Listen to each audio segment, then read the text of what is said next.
بما ان انا حبيت اغير وابقى وسط الطبيعه، في ناس كتيره منكم قررت انها تغير صحتها وتغير شكل جسمها وتنزل الجيم، ومع اول يوم في الجيم بدات تلاحظ شويه حاجات كده غريبه، عايزه تعرف منها ايه الطبيعي وايه اللي غير طبيعي، وفي كلتا الحالتين نتعامل ازاي. ده اللي هنعرفه النهارده. يلا بينا نبدا الفيديو.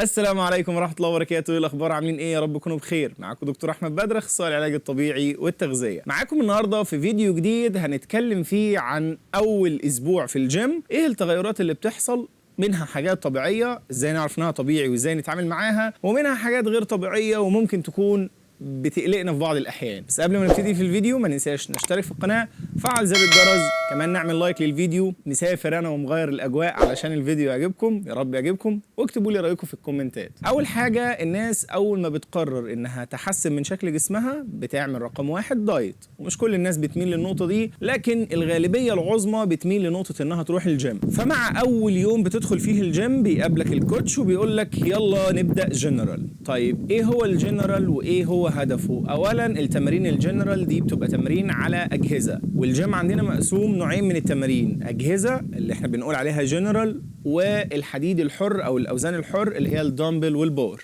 الدمبل والبار ليهم ميزه ان هم بيزودوا الكتله العضليه بشكل اسرع، لكن فيهم عيب ان ليهم تكنيكس معينه لو عملتها بشكل غلط بتبقى نسبه الاصابه اشد من الاجهزه، لأن الأجهزة أأمن بكتير، بتديك مدى حركي محكم جدا، فإصاباتها أقل لكن برضو تحسن عضلي أقل، فبالتالي بنقول إن هنبتدي بالأأمن وهو الجنرال. بس الغلطة اللي بنقع فيها في الأول إنك أول ما بتدخل الجيم والكوتش بيبتدي يقول لك ادخل جنرال، ما بيسألكش شوية أسئلة أساسية في الأول، زي أنت جاي الجيم ليه أصلا؟ جاي عايز تخس ولا عايز تزيد ولا بس تحافظ على جسمك؟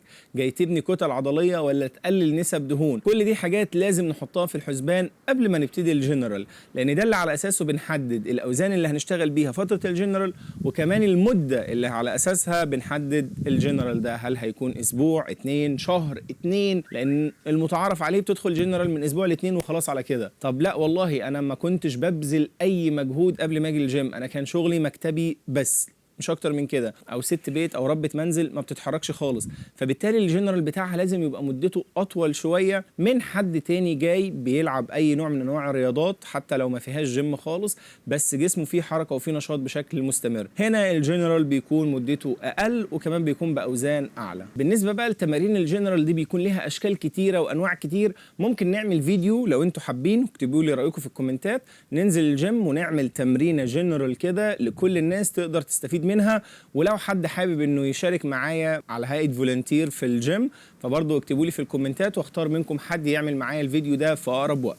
نيجي بقى للوجع بتاع العضلات اللي بنحس بيه في اول اسبوع من الجيم، بس خلينا نقسمهم لجزئين.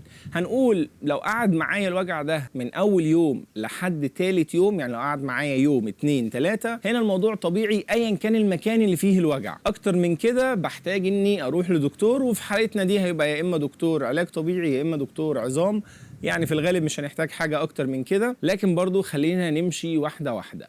اول حاجه وجع المفاصل والطقطقه. في ناس بتروح الجيم فبتبتدي تلاحظ طقطقه في المفاصل، فالموضوع بيبتدي يقلقهم.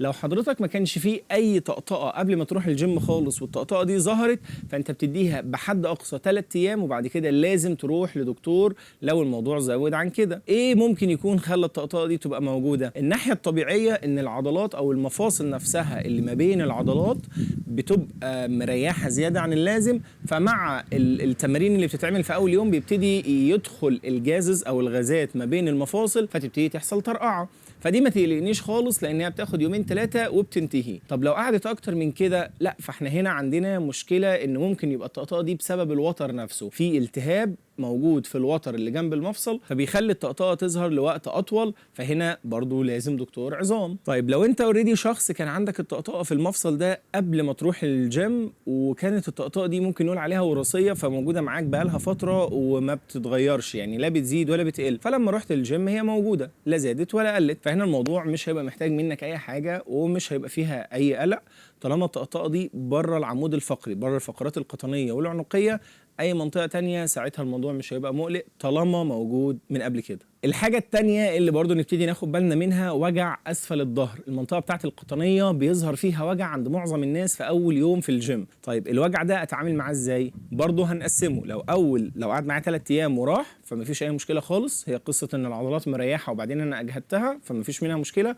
لو طولت هنروح لدكتور. طيب ايه بقى اصلا اللي بيخلي الوجع ده يجي؟ عندنا حاجتين بيجيبوا وجع اسفل الظهر اثناء الجيم. حاجه طبيعي انها تحصل، زي فكره ان انت ما كنتش بتعمل مجهود، عضلات ظهرك مش شغاله اصلا او شغاله في معظم الوقت بربع طاقتها، فانت جيت في الجيم شغلتها بفول باور او ماكسيمم باور، فالموضوع هيبتدي المخزون بتاع العضله انت خلصته في يوم، فهي بقى لسه عايزه تعمل مخزون جديد ويضاهي او يوازي الشغل الجديد بتاعك او الجيم الجديد بتاعك، فده هيكون منطقي جدا. المشكله الثانيه الناس اللي بتدخل الجيم وبتشتغل كده بضمير وعنف زياده وبتحاول تحمل في الاوزان وتبص لغيرها من الناس الموجودين في الجيم بقالهم شهور ويمكن سنين، وتحاول تقلد بعض التمارين بتاعتهم اللي تعتبر تقيله جدا عليكم او على حد لسه جديد، فبالتالي بيأذي ظهره، وهنا الموضوع بقى خطر جدا. فعشان كده من وسط الكلام الشيء بالشيء يذكر، نصيحه بلاش تبص لحد في الجيم واول ما تروح ركز في هدف معين وامشي ستيب باي ستيب، لان حرفيا اي وزن زياده هتشيله في اول يوم جيم ممكن يأثر من عمرك اصلا في الجيم ويخليك ما تقدرش تكمل وقت طويل. اخر حاجه بقى اجهاد عضلي لجسمي بشكل عام، من اول كتافي لحد رجلي من تحت. اجي البس التيشيرت مش قادر، عايز حد يلبسهولي.